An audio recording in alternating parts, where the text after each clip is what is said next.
Olá, tudo bem com você? Que alegria voltar aqui no meu canal para mais um torpedo desse projeto fantástico que é o Torpedo 365. Você que ainda não viu nenhum vídeo do Torpedo 365, saiba que esse é um projeto no qual eu vou cada dia, todos os dias de 2022, às 6h19 da manhã, ao vivo pelo Instagram e o vídeo aqui no YouTube, né? Para lançar um torpedaço aí no seu coração. O objetivo é causar na sua vida uma revolução, fazer você mudar de vida, mudar de pensamento, mudar de atitude, ser mais otimista, ser mais feliz, viver uma vida plena, uma vida com muito significado. É isso que eu quero para você, é para isso que criamos o projeto Torpedo 365. Hoje é o 16º dia do mês de janeiro e do ano de 2022. E é muito bom estar aqui com você. Você que ainda não é inscrito no meu canal, se inscreva. Deixe o seu like, deixe o seu comentário. Isso tudo vai ajudar o canal a criar mais engajamento e fazer com que os vídeos cheguem até mais pessoas, tá bom? Hoje o torpedaço de hoje, né? Tá aí no capítulo 37 do Gênesis. Gente, de verdade, aí começa a história de um dos personagens mais fantásticos que eu vejo na Bíblia, a história de José. Por que eu digo que é um dos personagens mais fantásticos?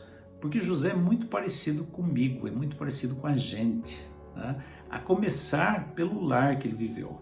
Uma casa, uma família cheia de problemas, cheia de defeitos, começando de Jacó, seu pai. Jacó, que Deus mudou o nome para Israel, porque Jacó tinha uma conotação de enganador. Jacó significa enganador, por causa de todo um contexto, de toda uma história que aconteceu com Jacó e Esaú, uma história que vem, na verdade, desde o nascimento dos dois. Eles eram gêmeos. E aí acontece toda uma história de Jacó com Labão, seu sogro, né, para o casamento. É uma história muito cheia de imbróglio, né? Mas José, ele também teve essa família cheia de problemas. E ele também tinha problemas, evidentemente. Ninguém é perfeito. E é bom saber que a Bíblia revela os defeitos dos seus personagens, até para mostrar para a gente que os homens e mulheres da Bíblia, muitos deles chamados de pai e mãe da fé, na verdade eram pessoas comuns como você e eu. Isso é confortador para mim, porque eu sei, né, através das histórias dessas pessoas, que eu também posso atingir o patamar de perfeição, de excelência que eles atingiram, apesar de meus defeitos também como ser humano. José tinha 11 irmãos. E José era o filhinho mimadinho do papai. Aí está a primeira coisa que nós aprendemos no torpedo de hoje. Um pai ou uma mãe jamais devem demonstrar preferência para um filho em detrimento de outro filho, ou uma filha, né? Jamais o pai e a mãe devem demonstrar que prefere um e despreza o outro. Isso não pode acontecer numa família se você não quiser causar problemas para o seu filho ou sua filha. Mas Jacó tinha José como seu predileto. Mas Jacó tinha outros filhos e filhas, mas José era o filhinho, o queridinho. Tanto é que Jacó diz a Bíblia, a partir do capítulo 37, porque nesse capítulo, gente, que começa a história de José. A narrativa, né, de José começa no capítulo 37 do Gênesis. Jacó fez uma túnica colorida, bonita, né, para José. Isso despertou o ciúme, a inveja de seus irmãos. E José, ele captou essa mensagem assim no ar, né, de que o pai preferia ele. Eu acho impressionante como crianças, adolescentes e jovens, eles têm uma percepção assim muito aguçada. Eles têm uma percepção de quando o pai ou a mãe tem preferência por eles, quando eles são os queridinhos do papai e da mamãe, ou até mesmo algum professor deles, né? Quando o professor ou a professora tem alguma preferência por eles, ou até desprezam eles por preferirem outros. Essa é uma característica muito aguçada dos jovens, das crianças e dos adolescentes. É impressionante como isso acontece. E José, ele captou isso no comportamento do pai, na forma como Jacó o tratava, e José começou a se aproveitar dessa situação. Ele teve realmente sonho, né? Ele sonhava, não sei se ele sonhava de olhos fechados ou de olhos abertos, mas o fato é que José sonhava com grandeza, José sonhava ser um homem grande, um homem poderoso. E isso é muito importante na nossa vida, a gente sonhar grande. Isso José nos ensina desde a sua tenra idade. Ele sonhava alto. Se você quer crescer na vida, se você quer conquistar coisas na sua vida, então você tem que sonhar alto, senão você não chega a lugar nenhum, ok? Então sonhe alto. Quanto mais alto você sonhar, mais longe você vai chegar. Pode ter absoluta certeza disso. Não se contente com coisas pequenas, não se contente com coisas medíocres. José sonhava alto. Qual foi o erro de José?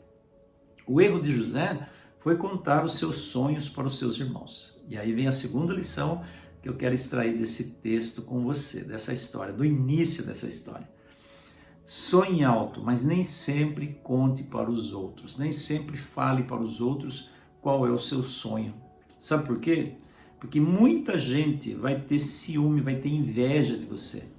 São poucos os que vão te apoiar, os que vão te aplaudir, os que vão torcer para o seu sucesso. Então, se você tiver de contar os seus sonhos, os seus projetos de vida para alguém, conte para aquelas pessoas que você sabe que vão estar do teu lado, que não vão sentir inveja ou querer puxar o seu tapete. José cometeu esse erro, ele contou os seus sonhos para os seus irmãos. E quais eram os sonhos de José? Ele chegou no meio do grupo um dia e disse assim: olha, meus irmãos, quero contar um sonho para vocês. Eu sonhei que o sol, a lua e as estrelas se prostravam diante de mim. Nossa, mas que pretensão é essa, José? Não é verdade? Aí outro dia ele teve um sonho. Teve mais um sonho, meus irmãos. Que sonho foi esse? Eu sonhei que a gente estava catando feixes de trigo lá, não sei se de trigo ou de outra coisa, né? Plantação. Feixes, fazendo os feixes e tal. E os feixes de vocês se dobravam contra mim. Ou se dobravam diante de mim. Gente, esse cara tem mania de grandeza. E ele tinha mesmo. Tinha mania de grandeza. Mas ele sonhava alto. Os sonhos de José eram sonhos que Deus tinha dado para o coração dele. Mas era para ele ficar quieto, não era para ele ficar falando para os outros com mania de grandeza, querendo ser o tal, a última bolachinha do pacote, o supra-sumo do sul do mundo. Era para ele calar a boca, guardar no coração dele e lutar para a realização desses sonhos, e não para ficar se engrandecendo diante dos seus irmãos. E aí aconteceu uma coisa terrível. Os irmãos dele começaram a pegar birra de José, começaram a ter implicância com José. E um dia eles bolaram um plano, né? José foi mandado pelo seu pai a ir até o campo que os irmãos cuidavam das ovelhas, eram pastores, e o pai disse: vai ver como é que eles estão. E José foi. E quando José foi, os irmãos viram ele de longe e já bolaram um plano maquiavélico.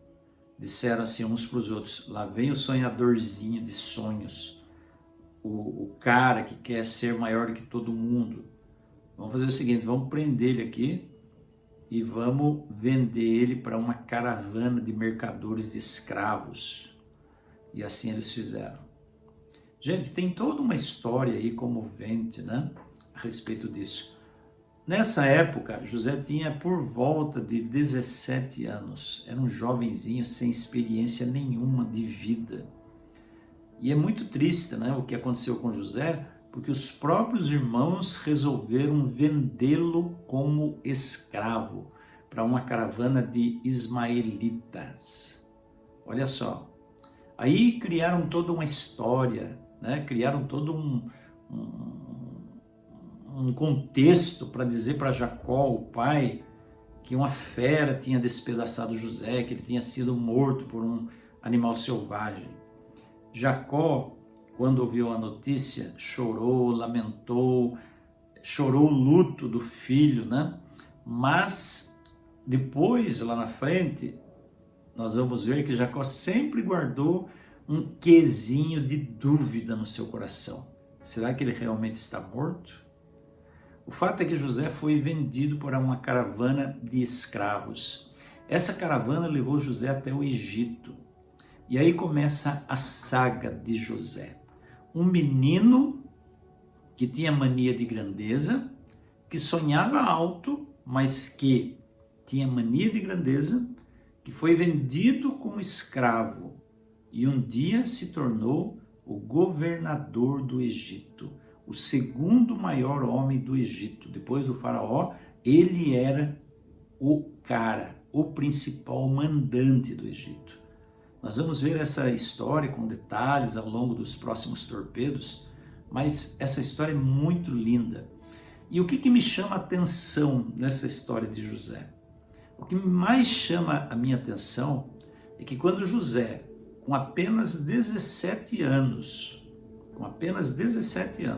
foi vendido como escravo, sem experiência nenhuma de vida, sem maturidade emocional, sem maturidade nenhuma, quando ele estava sendo levado para o Egito, quando ele olhava para fora daquela prisão, que era aquela carroça que ele estava sendo conduzido, ele olhava para fora e via sua terra ficando para trás.